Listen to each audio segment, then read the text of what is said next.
மத்தேயு 9:38 பாருங்கள். மத்தேயு 9:38.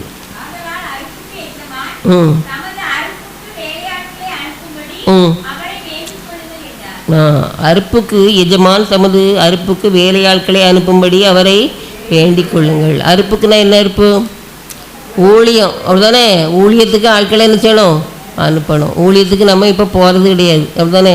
நல்ல நம்ம பண்ணுறதெல்லாம் ஒய்யார ஊழியம். என்ன பேர்? ஒய்யார ஊழியம், அப்படிதானே? வந்தாச்சு, காரில் வந்தாச்சு, இங்கே உட்காந்தாச்சு, அப்படிதானே? ஊழியம்னு நான் ஊழியம் செய்கிறோன்னு அங்கேருந்து வரோம், நீங்களும் நாங்கள் ஊழியத்துக்கு போகிறோம்னு சொல்லி இங்கே வரீங்க. நம்ம பண்ணுறதுலாம் என்ன ஊழியம்தான்?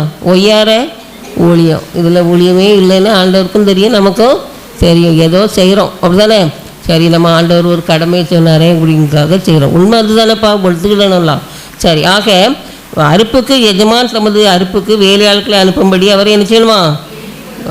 அறுப்பு மீது வேலையாட்களோ கொஞ்சம். பழைய காலங்களில் பாருங்கள், இன்றைக்கி திருச்சபை கடந்து சீரழிது, கஷ்டமாக இருக்குது பாருங்கள். ரத்தத்தை சிந்தி அந்த நேரத்தில் நினச்சிதாங்க. இவங்க வெள்ளையாக இருந்தனால அவங்களுக்கு குஷ்டம் இருக்குதுன்னு நினச்சிட்டு சிவகாசி பகுதியில் ராக்லேண்டுன்னு ஒரு ஊழியக்காரர், அவர் ஊழியம் செய்து போன நேரத்தில் பசி தாங்க முடியாது, வீடில் எல்லாம் வீடு வாசல்லாம் இல்லாமல் ஆல்ரெடி ஊழியம் சிறைக்கு வந்தார். ஒரு வீட்டில் போய் என்ன கேட்டாங்களாம், கொஞ்சம் தண்ணி தாங்கன்னு கேட்டேக்க அந்த அம்மா என்ன செய்வாங்களாம், தண்ணிலாம் இல்லை, ரொம்ப பசிக்குது, ஏதாவது தாங்கன்னு கேட்கும்போது கூழ் காய்ச்சிருக்காங்க அவங்க வீட்டில். கூழுக்கு அப்புறம் ஒரு சிரட்டையாவது கொடுக்கலாம்ல புண்ணியவதி, அப்படி கொடுக்கலையாம்.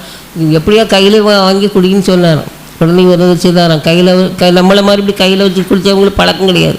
ஒரு நாள் தண்டைய தொப்பியை கலத்தி இதில் வேண்டாம் ஊற்றுங்க, நான் குடிச்சிக்கிறேன்னு சொன்னாராம். பாருங்க எவ்வளோ பரிதாபமான நிலைமை.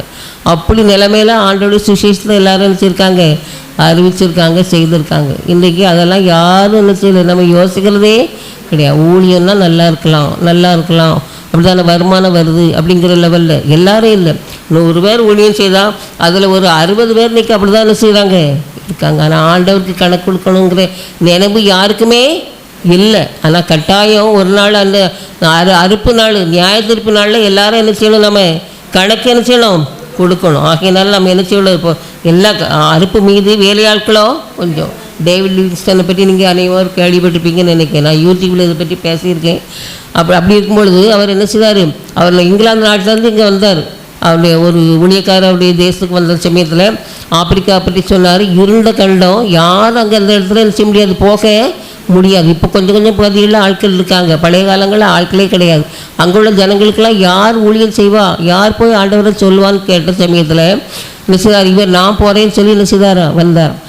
ஊழியம் செய்ய போனாராம். கொஞ்சம் ரொம்ப கஷ்டப்பட்டு அந்த ஜனங்களெல்லாம் மாற்றினாராம். அந்த சமயத்தில் அவங்க கேட்டாங்களாம், இவ்வளோ நாள் எங்கேயா இருந்தீங்க, இந்த சுசேஷத்தில் சொல்லலையே, ஆண்டோடைய அன்பு சொல்லலையே, எப்படி நீங்கள் இருந்தீங்கன்னு சொல்லி என்ன செய்தாங்களாம் கேட்டாங்களாம். பாருங்கள், இன்றைக்கும் அநேக ஜனங்கள் நம்மளையே கூட என்ன செய்தாங்க இருக்க தான் செய்கிறாங்க, இல்லைன்னு சொல்லலை. நாம தான் ஆண்டவரை என்ன செய்யலை, சொல்கிறதே கிடையாது. ஆண்டவர் எல்லார்ட்டையும் எல்லாம் பற்றி சொல்லுங்கன்னு சொல்லி சொன்னார்லாம். அப்படித்தானே, உலகம் எங்கும் போய் சர்வ சிருஷ்டிக்கும் என்ன செய்யுங்க, சுசேஷத்தை அறிவிங்கள்னு சொன்னார். நாம தான் என்ன செய்கிறதே கிடையாது. நம்ம சொன்னவங்களுக்கே சொல்கிறோம், அரைச்சமாவே அரைச்சிக்கிட்டு இருக்கோம்.